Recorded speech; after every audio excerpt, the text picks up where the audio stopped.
ఓం నమః శివాయ. ఓం నమో నారాయణాయ. ఓం శ్రీ స్వర్ణాకర్షణ కాల భైరవాయ నమో నమః. ఓం శ్రీ నరదృష్టి నివారణ కాల భైరవాయ నమో నమః.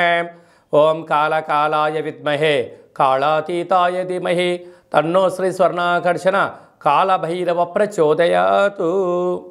మా ఛానల్కి స్వాగతం. చూస్తున్న వీక్షకులకు ప్రేక్షకులకు ప్రియ కాళభైరవ భగవద్బంధులకి స్వాగతం పలుకుతూ మమ్మల్ని ఎంతగానో ఆదరిస్తూ ఉండబడినటువంటి ప్రియ సోదర సోదరీమణులకు అందరికీ సనాతన హిందూ ధర్మ పరిరక్షకులకు సంరక్షకులకు జ్యోతిష అభిమానులకు స్వాగతం పలుకుతూ నూతన ఆంగ్ల సంవత్సరం ప్రారంభం అయిన తర్వాత జనవరి నెలలో ద్వితీయార్థంలో అనగా 16వ తారీఖు నుండి 1/2024 31/1/2024 వరకు పుట్టినటువంటి వారందరికీ కూడా ముందస్తుగా జన్మదిన శుభాకాంక్షలు. గతంలో వివాహం చేసుకున్న వారికి వివాహ వార్షికోత్సవ శుభాకాంక్షలు.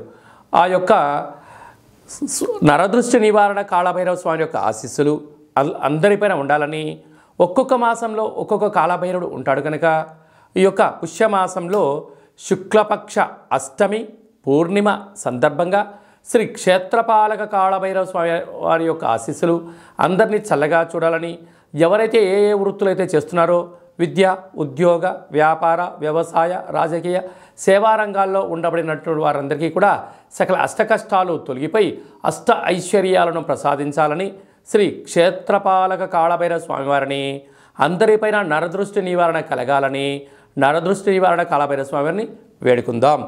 ద్వాదశ రాశుల్లో గ్రహ గమనాలు ఒకసారి వీక్షింపచేద్దాం.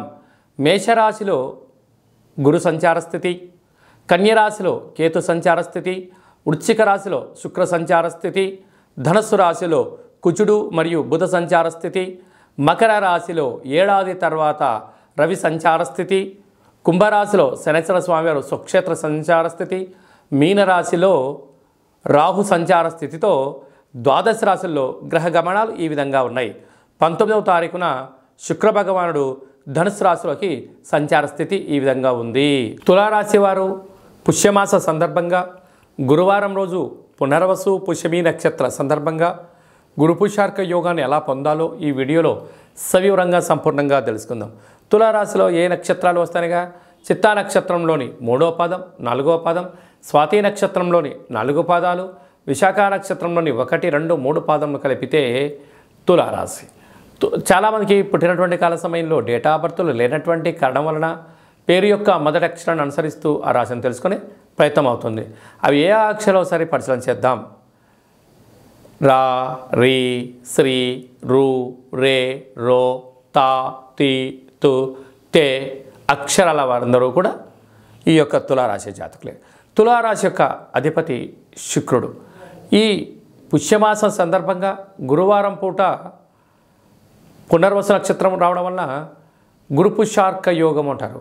కనుక రాశాధిపతి శుక్రుడి యొక్క ఆశీర్వాద చేత యంత్ర, మంత్ర, తంత్ర, పరతంత్ర, తాంత్రిక శక్తులను సంపాదించడంలో తులారాశి వారు ముందు వరుసలో ఉంటారు. వీరికి ఈ తెల్ల జిల్లెడి యొక్క వృక్షాన్ని భూమిలో వధింపచేసి వేర్లు తీసుకొచ్చుకున్నట్లయితే మీకు భావి తరాలకు 7 తరాలకు ఈ రవి పుష్యార్క యోగం కలుగుతుందని చెప్పి గమనించాలి. కుదరలేదు, ఒక తెలుపు క్లాత్లో బొబ్బర్లను మూటకట్టి, అలాగే శనగపప్పును ఒక పసుపు రంగు క్లాత్లో మూటకట్టి మనసులో కోరికలను తెల్ల జిల్లెడు వృక్షానికి ముడుపు కట్టగలిగినట్లయితే అద్భుత యోగం మీ సొంతం అవుతుంది. కుదరలేదు, బ్రాహ్మణికి దానం ఇవ్వండి, శివుడికి రుద్రాభిషేకం చేసుకుని గోమాతగా పెట్టినట్టే అదృష్టానికి ఆనందానికి స్వాగతం పలుకుతారు. అలాగే తెల్ల జిల్లెడు వృక్షం దగ్గర ఒక 3 రోజులు కంటిన్యూగా దీపం పెట్టగలిగినట్లయితే అద్భుతమైన శక్తి మీ సొంతం అవుతుందని చెప్పి గమనించాలి. అలాగే ధనాభాకు కుటుంబ స్థానంలో శుక్రుడు సంచారం చేయడం వల్ల విపరీతమైన ధనయోగం, వ్యాపారాకర్షణ, జనాకర్షణలో మీకు మీరే సరిసాటి. తృతీయంలో కుజబుధ సంచార స్థితి ఉండడం వల్ల స్థిరాస్తులు, చరాస్తులు, తల్లిదండ్రుల నుంచి, తాత ముత్తాతల నుంచి, అత్తమామల నుంచి, అన్నదమ్ముల నుంచి, అక్కాచెల్లెల నుంచి మీకు రావాల్సినటువంటి ధనం మీరు సంపాదించబోతున్నారు అని చెప్పి గమనించాలి. అర్ధాష్టమ రవి కారణం వలన మీ జన్మ నక్షత్రం రోజున, అలాగే అష్టమి పూర్ణిమ తిథి యందున దూరావాయు జల ప్రయాణాలు, పంచభూతాలతో, ఆయుధాలతో, మాటలతో మీరు వాగ్వివాదం చేయకపోవడం, చెలగాటం ఆడకపోవడం ఉత్తమోత్తంగా భావించగలగాలి. సంతాన స్థానంలో శని సంచార స్థితి ఉండడం వల్ల తల్లిదండ్రుల మాట పిల్లలు, పిల్లల మాట తల్లిదండ్రులు వినగలిగినట్లయితే మంచి కాలానికి బంగారు భవిష్యత్తుకు స్వాగతం పలుకుతారని చెప్పి గమనించాలి. 6వ స్థానంలో రాహు సంచార స్థితి ఉండడం వలన దయచేసి అప్పులు ఇవ్వద్దు, అప్పులు తెచ్చుకోవద్దు. 2 రాబోయే కాలంలో ప్రమాదకరమే అని చెప్పి గమనించాలి. సప్తమంలోకి గురు సంచార స్థితి ఉండడం వలన గురు యోగ్యత కోసం ఈ యొక్క పుష్యార్క కార్యక్రమాన్ని మీరు పాటించినట్లయితే అద్భుతమైన యోగం మీ సొంతమవుతుంది.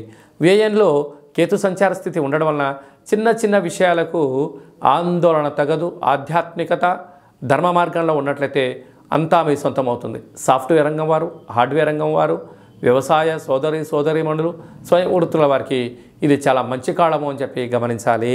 2024వ సంవత్సరంలో జనవరి నెలలో ద్వితీయార్థం అనగా 16వ తారీఖు నుండి 31వ తారీఖు వరకు ముఖ్యమైనటువంటి పండుగల గురించి క్లుప్తంగా సవివరంగా సంపూర్ణంగా తెలుసుకుందాం.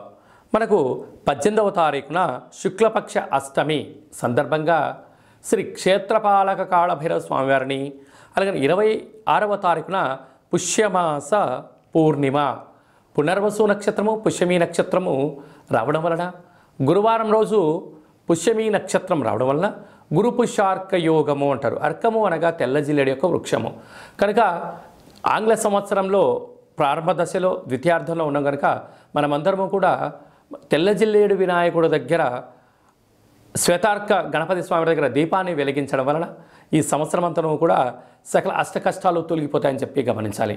అలాగనే ఈ మనకు 2 గురువారాలు కానీ పూర్ణిమ రోజు గురువారం రోజు కానీ ఒక పసుపు రంగు క్లాత్లో కానీ టవల్లో కానీ శనగపప్పును బాగా ఉడకబెట్టి లేక నానబెట్టి అందులో మూట కట్టి ఒక 3 ఒత్తులను ఆముదంలో కానీ కొబ్బరి నూనెలో కానీ నానబెట్టి ఇంటి యజమానికి, వాహనాలకు, ఫ్యాక్టరీలకు దిష్టి తీసి బయట వేయడం వలన నరదృష్టి, శత్రు ప్రభావాలు తొలగి గురు యోగ్యత కలిగి విద్య, ఉద్యోగ, వివాహ, సంతాన, రాజకీయ, సేవారంగ కార్యక్రమాల్లో, రాజకీయ రంగ కార్యక్రమంలో అద్భుతమైన గురు యోగ్యత కారణం చేత మీకు రాజసన్మానం జరుగుతుందని చెప్పి గమనించాలి.